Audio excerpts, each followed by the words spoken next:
지난 총선 이틀 전 두 사람이 만든 이 장면 아직도 생생합니다. 개항에서 원희룡 후보가 내는 개항 시민과 인천 시민을 위한 공약들 저희 당과 제가 책임지고 반드시 실천할 것이라는 말씀을 드립니다. 네, 한동훈 위원장께서 지금 하루에 15개 이상의 일정을 처리하시느라고 사실 거의 주저앉을 정도의 지금 상태라 그럽니다. 하지만 우리도 힘을 낼 테니 한동훈 위원장도 끝까지. 네, 뜨겁게 포옹하면서 하나임을 강조했죠. 공식 선거운동이 시작되기도 전에 두 사람은 인천에서도 만났습니다.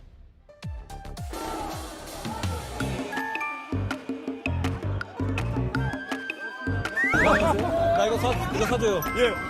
돈이 없어 지금. 1만 원을 줘. 필요하지 없네. 이거 좋아해? 그럼. 나는 너무 사랑해. 하나 더. 그럼 먹어주잖아. 요즘 너무 오바야.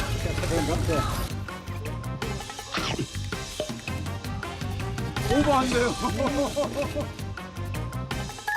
네, 닭똥집을 서로 먹여주며 명룡대전의 승리를 다짐하기도 했죠. 그런데 석 달도 지나지 않아서 두 사람은 경쟁자로 돌아서게 됐습니다. 당대표 딱 한 자리를 놓고 치열한 선거전을 치르게 됐습니다. 먼저 나선 건 원희룡 전 장관입니다. 오늘 출마를 공식 선언했습니다. 한동훈 전 위원장도 오는 일요일 도전을 선언합니다. 이른바 훈룡대전이 국민의힘의 여름을 달구게 됐습니다.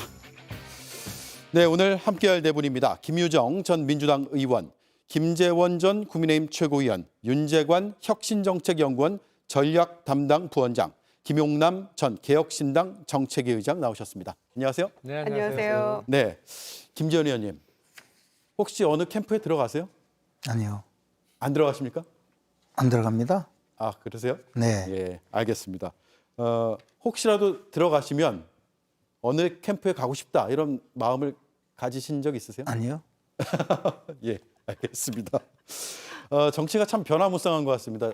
한 두어 달 전에는 한 몸이었다 이렇게 총선을 치렀는데 네.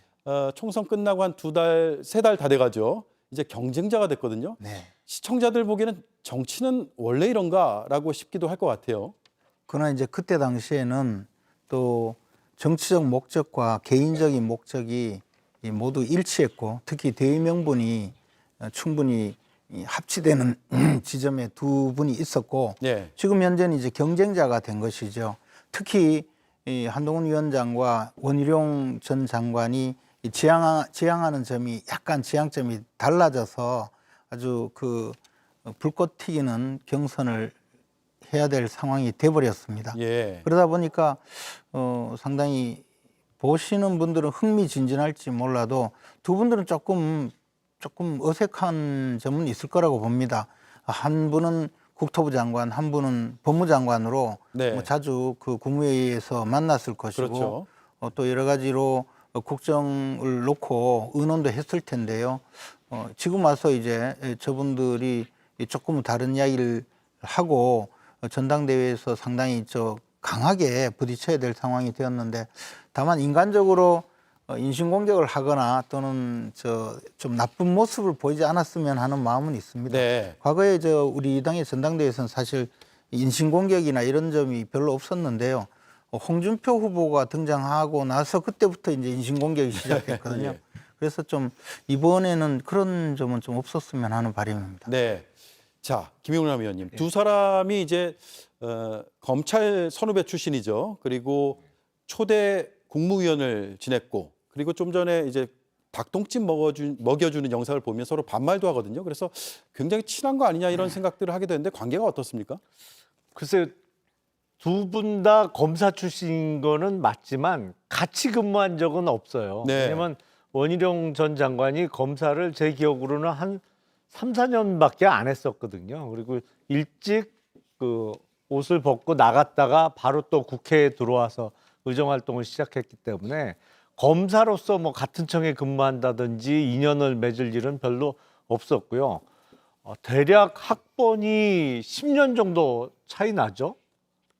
그래서 서로 반말할 처지는 아니고 네. 사실은 대학이나 뭐 여러 가지 면에서는 원희룡 전 장관이 훨씬 선배인 게 맞는데 뭐 조금 편한 분위기에서 이야기를 하다 보니까 서로 말을 놓는 것처럼 비춰진 것 같습니다만 아마 선거 전 빼고는 서로 말을 놓는 사이는 아니었던 거로 예. 알고 있어요. 근데 이제는 서로 경쟁 상대가 되면서 이른바 뭐 표현은 좀 그렇습니다만 친윤 색깔의 후보로 원희룡 전 장관이 나서기로 한 것 같고요. 예. 한동훈 전 위원장은 뭐 이른바 비윤 내지는 뭐 반윤까지는 잘 모르겠습니다만 어쨌든 친윤 후보는 아닌 성격의 당대표 후보가 되기 때문에 후보 당사자 두 사람이 상대방을 향해서 독한 말을 뱉어낼지는 잘 모르겠습니다만 캠프 차원에서라든지 아니면 지지하는 다른 인물들 사이에는 글쎄요 이제 좀 이런저런 말이 많이 나오지 않을까 싶은데요. 네, 김정희 의원님, 네. 이게 뭐 총선이나 대선보다도 당내 선거가 오히려 더 치열하다 이런 얘기들도 있잖아요. 그래서 이 선거 한번 치르고 나면 감정의 골이 회복이 안 된다 이런 얘기들도 있는데 실제로 뭐 민주당도 다르지 않을 것 같고요. 어떻습니까? 그렇습니다. 그 정치는 생물이란 말도 있고요. 또 영원한 적도 동지도 없다라는 말도 있는데 좀 전에 닭똥집 서로 먹여주던 그 훈훈한 분위기하고는 앞으로는 상당히 다른 양상을 보일 것 같아요. 예. 그래서 흥미진진하게 저희는 바라볼 수 있을 것 같은데 특히 대선 때 뭐 여당 야당 후보가 싸우는 것보다 당내 경선, 특히 대선 후보를 만드는 대선 경선, 그다음에 지금 앞두고 있는 전당대회처럼 당대표 경선 굉장히 치열하죠. 그리고 좀처럼 서로 회복할 수 없는 단계에 이르기도 하고요. 또 그런 어떤 그 후폭풍 때문에 그 이후에 치러지는 선거에 또 그 분열 때문에 지기도 하고 그러거든요. 네. 그래서 앞으로 국민의힘의 이제 이 전당대회 결과가 가져올 후폭풍이 어떤 걸지 당장에 이제 목전에 둔 선거는 없잖아요. 당분간은. 그렇지만 또 보궐선거가 생길 수도 있고 여러 가지가 있는데 지금 예상치 못한 방향으로 흘러가는 그 주인공이 원희룡 장관이 불쑥 등장한 것 때문이기도 하기 때문에 어제까지 양상과는 또 다른 전개가 될 것 같아요. 네, 오늘 조국 혁신당에서는 특별한 입장이 안 나왔더라고요. 원희룡 장관이 안 될 걸로 보는 겁니까? 아니면 한동훈 위원장 나올 때 모아서 한 번에 논평 내려고 하시는 거예요? 근데 굳이 처음 나오시는 분한테 처음부터 고춧가루 뿌릴 이유는 없는 것이고요. 예. 전당대회는 그 당의 아주 중요한 정치적 이벤트이기 때문에 그에 대한 존중은 해줘야겠죠. 그러나 이제 다만 지금 각 후보들 간에 격한 경쟁을 하지 않을까라고 얘기하지만 관전 포인트는 따로 있는 것 같습니다. 어떤 후보와 후보 사이가 보다는 용산과 특정 후보 간의 경쟁, 격한 말들이 어느 정도가 나올 건지 지난번 김기현 대표를 옹립하는 과정 속에서 나왔던 특정 후보에 대한 그 이짐의 성격의 그러한 공격들이 용산이 다시 보일 건지 그런 것들이 더 관전 포인트지 지금에 있는 후보들 간의 경쟁 이것보다는 용산의 힘이 어디까지 미칠 것인지 눌러 앉힐 것인지 또 줄 세울 것인지 이런 것들이 더 국민들로부터 많은 관심을 가질 것이라고 생각합니다. 네, 김 의원님, 나경원 의원이 먼저 출마 선언할 걸로 예상하신 분들도 꽤 있었거든요. 그런데 원희룡 전 장관이 오늘 오전에 문자를 보내면서 기자들한테 알렸습니다. 그래서 어제 뭐 그제 요 사이에 대통령실 기류 혹은 친윤계의 기류와 뭔가가 있지 않았나라는 예상들을 하거든요. 그러면 한동훈의 대항마는 원희룡이다 이렇게 봐도 됩니까? 그렇게 볼 수는 없죠. 그리고 저도 궁금해서 대통령실의 정무 담당자들하고 통화를 해봤는데요. 예. 대통령실은 정말 오해받을 일을 벌이지 않겠다는 생각은 좀 강한 것 같았어요. 그리고 이게 당대표 선거에 그 당선 가능성이라든가 향후 정치적인 그 미래를 놓고 정말 자신의 모든 것을 걸어야 되는 선거에 그냥 단순히 이 용산에서 나가라고 한다고 나가고 그럴 수 있는 정도의 그런 가벼운 결정은 아니라고 봅니다. 그리고 나경원 의원의 경우에는 이제 그 출마 선언을 앞두고 있었는데 원희룡 전 장관이 출마하는지는 그것은 조금 몰랐던 것 같아요. 그래서 그런 부분 때문에 원희룡 장관은 좀 오히려 선수를 치는 의미로 출마 선언도 정식으로 어디 그 기자회견을 한다든가 또는 격식을 갖춘 게 아니고 그냥 언론인들한테 곧바로 문자 메시지를 보냈잖아요. 예. 그래서 조금 의외의 상황을 만들었는데 그런 것이 아마 본인이 나름대로 심사숙고하다가 결행을 한 것 아닌가 생각합니다. 네. 선거를 많이 해봤지만 당내 선거일수록 처음에 출마할 때 구도를 어떻게 짜느냐, 그래서 메시지를 어떻게 던지느냐에 따라서 많은 영향을 미치거든요. 선거를 해보면 그래서 출마 선언을 할 때 메시지, 키 메시지를 어떻게 할 건지가 그 캠프의 전략이 다 드러나는 겁니다. 네. 근데 오늘 일성이 그 당정 간에 한 몸, 한 뜻 이런 얘기를 했지 않습니까? 네. 한마음 한뜻이요. 한 마음 한 뜻 이런 얘기를 했는데 당연히 그거는 한동훈 전 위원장을 겨냥했겠죠. 왜냐하면 지금의 영남이 한 40% 정도 되는 당원의 민심의 핵심은 아니 이렇게 하다가 윤석열 대통령하고 한동훈 위원장이 또 싸우면 어떠나라는 네. 불안 심리가 분명히 있는 거기 때문에 그런 불안 심리를 겨냥을 하고 한동훈 장관은 불안한 사람이다. 나는 당정이 한 몸 한 뜻으로 갈 테니 나를 밀어달라라고 하는 메시지를 분명하게 했기 때문에 오늘의 메시지 하나로 한동훈과 원희룡 장관의 가는 길은 그 비전은 완전히 다르다라고 하는 걸 보여줬다고 네. 생각합니다. 김용남 의원님, 이게 타이밍이 중요한가요? 그러니까 누가 먼저 선제적으로 나서서 내가 출마하겠다라고 해서 선점하는 그런 효과가 있나요? 아니 뭐 선거도 일종의 싸움이라고 본다면 이른바 조금 표현은 그렇습니다만 먼저 이렇게 네. 하는 게 중요하다고 하잖아요. 그런 의미는 있을 텐데 결과적으로는 구도겠죠. 구도가 최종적으로 어떻게 짜여지느냐. 뭐 이른바 이번에 집권 여당의 당내 선거입니다만 참 보기 드물 정도로 어떤 대통령과의 거리 관계가 중요한 요인으로 등장할 것 같은데 네.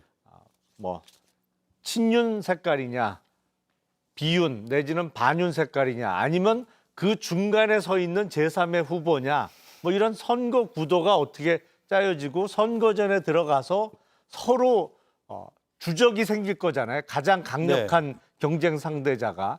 그렇게 싸우다 보면 또 의외로 어부지리하는 결과가 나올 수도 있을 것 같고요. 예. 그래서 선거 끝까지 가봐야 알지. 저도 어대하는 어차피 아닐 것 같다. 어대하는 아니다. 예, 한 번은 네. 출렁거릴 거다 분명히. 자, 제가 왜 타이밍 말씀을 드리냐면 원희룡 장관이 문자 메시지를 보내던 그 즈음에서 한동훈 전 위원장 측도 기자들에게 설명을 했거든요. 바로 이 내용입니다. 정광재 국민의힘 대변인이 대신해서 메시지를 전달했는데 한동훈 전 비대위원장이 이번에는 잘할 수 있다.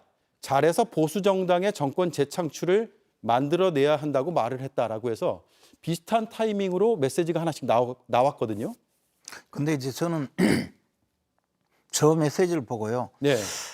조금 의아했습니다. 이게 사실 한동훈 위원장이 총선 패배에 대해서 책임을 져야 된다는 것이 주된 이제 공격의 포인트잖아요. 예. 지금 그러면 그것을 극복하고 새로운 이슈를 던지는 것은 좋은데 왜 이번에는 잘할 수 있다 이렇게 이야기해서 지난번에는 잘못했다는 것을 또 스스로 인정한 것처럼 됐죠. 스스로 끌고 나와서 이런 또 이슈를 만드는지 그러면 지난번에 잘못한 게 맞지라는 생각이 이 유권자들 내지 국민들 그 의식 속에 또 다시 리마인드가 되거든요. 예. 꼭 이 조국 심판을 제기해서 윤 정권 심판론을 리마인드 시킨 그 구도가 또 등장했다는 생각이 들어요. 그래서 네. 저는 좀 전략을 앞으로 좀 잘 짜야 되겠다는 생각을 했습니다. 그리고 이것이 당원들에게도 그렇게 소구력이 있지는 않을 거라고 봅니다.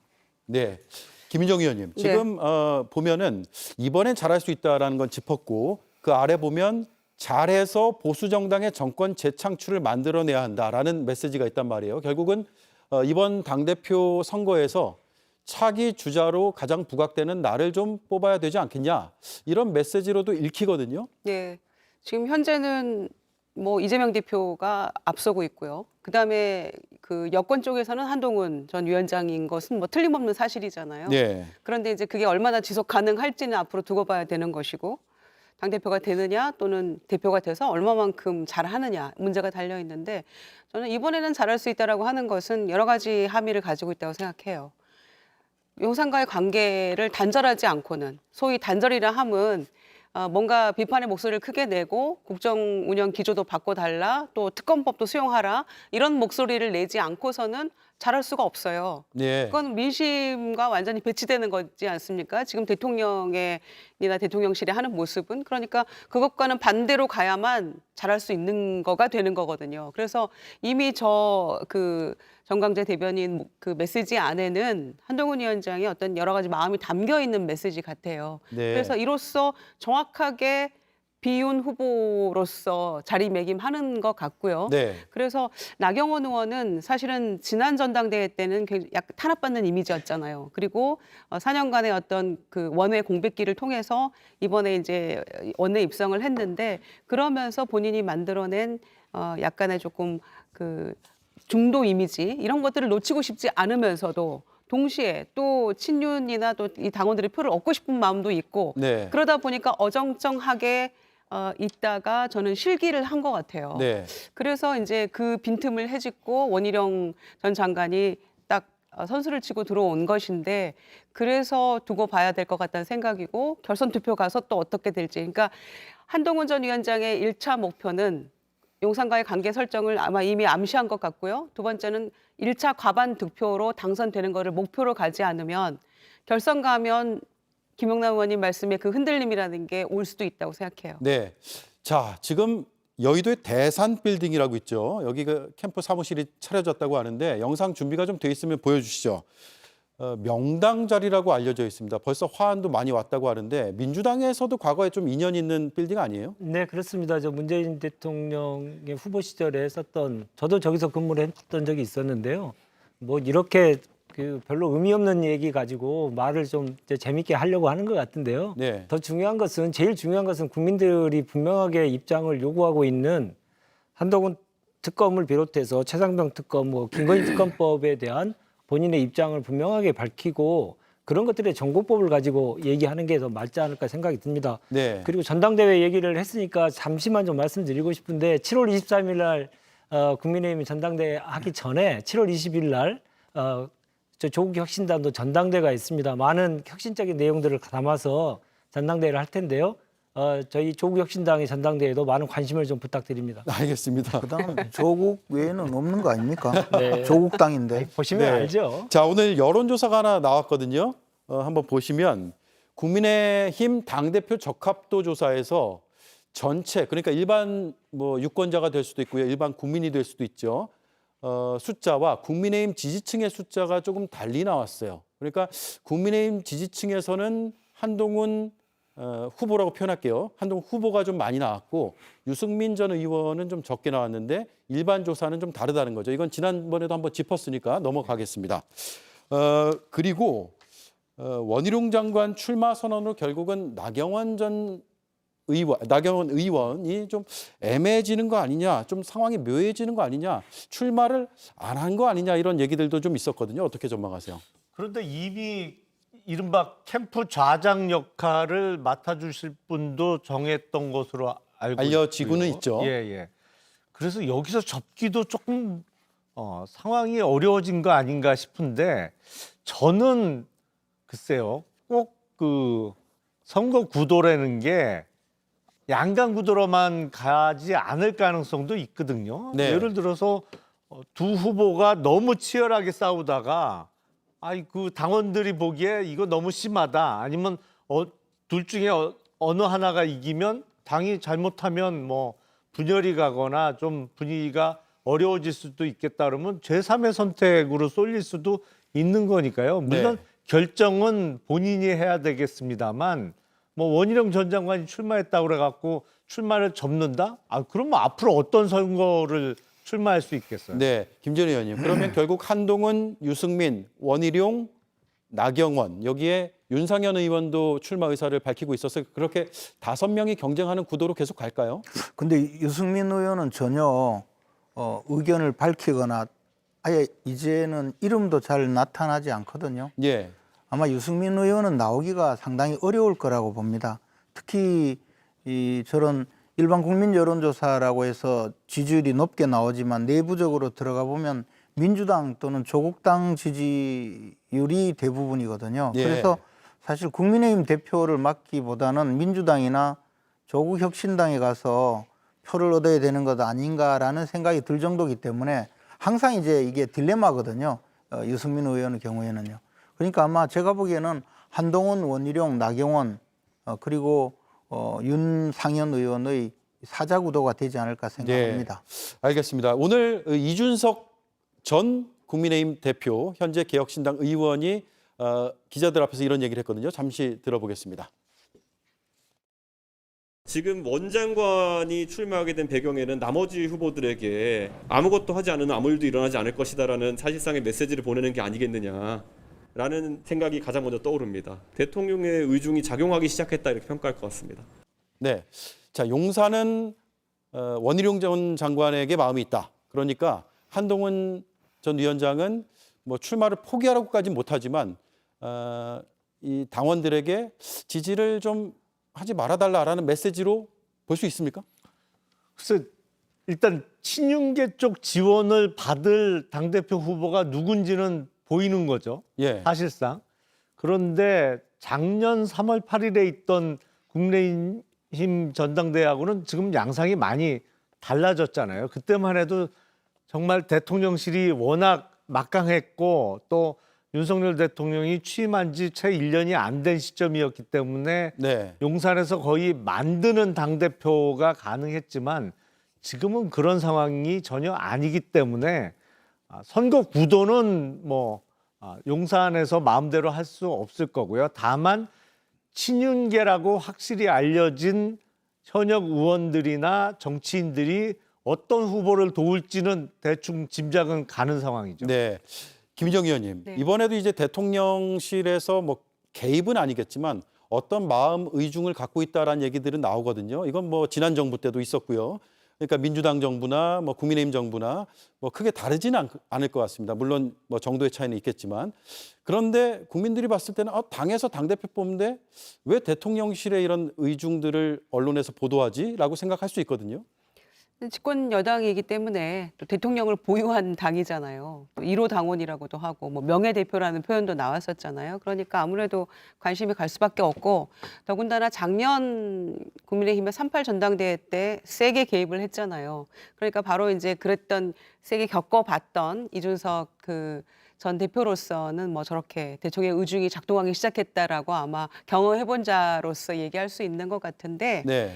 작년 전대 때도 사실은 우린 당무 개입 안 한다라고 대통령이 얘기한 바 있어요. 그러나 너무 심하게 개입을 했었던 것이고 그 결과로서 김기현 대표 체제가 출범했습니다마는 실패했고 또 총선 참패로 이어졌고 이렇게 됐잖아요. 그래서 김종인 전 비대위원장이 이제 최근에 한 얘기 중에 이번에도 대통령실이 개입을 한다면 그거는 폭망하는 길이 된다라고 네. 이제 예언하다시피 이렇게 표현을 하셨던데 작년에도 이미 실패한 바가 있고 이번에도 또 마찬가지로 뭔가 지금 대통령실에 혹은 대통령의 의중을 담은 그런 과정이 빌드업되는 과정이라고 한다면 좋지 않겠죠. 네. 그거는 당내에 뭔가 자율성을 보장해야 되고 더군다나 이유는 대통령의 지지율이 너무 지금 그 바닥을 치고 있는 이런 상황에서 당이 조금 뭔가 거리를 두지 않으면은 좀처럼 그 민심을 다시 얻을 기회를 놓치게 되는 거라서 아마 그런 고민들을 후보들이 각자의 처한 위치에서 좀 할 것 같아요.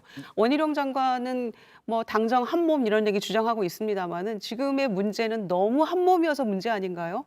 대통령도 뭐 그 윤지혁 원내대표단, 직전 원내대표단 같이 식사하면서 고생했다 위로하면서 똘똘 뭉쳐서 뭐 원팀 얘기를 또 했다고 보도가 됐던데 과도하게 원팀이어서 이런 결과를 가져오는 거고 민심이 이반되기 시작하고 이런 대통령의 지지율이 있는 것인데 또다시 원팀을 강조한다? 그러면 여전히 지금 민심을 제대로 파악하지 못하고 있다는 반증이 되겠죠. 네, 알겠습니다. 첫 번째 이슈 여기서 정리를 하겠습니다.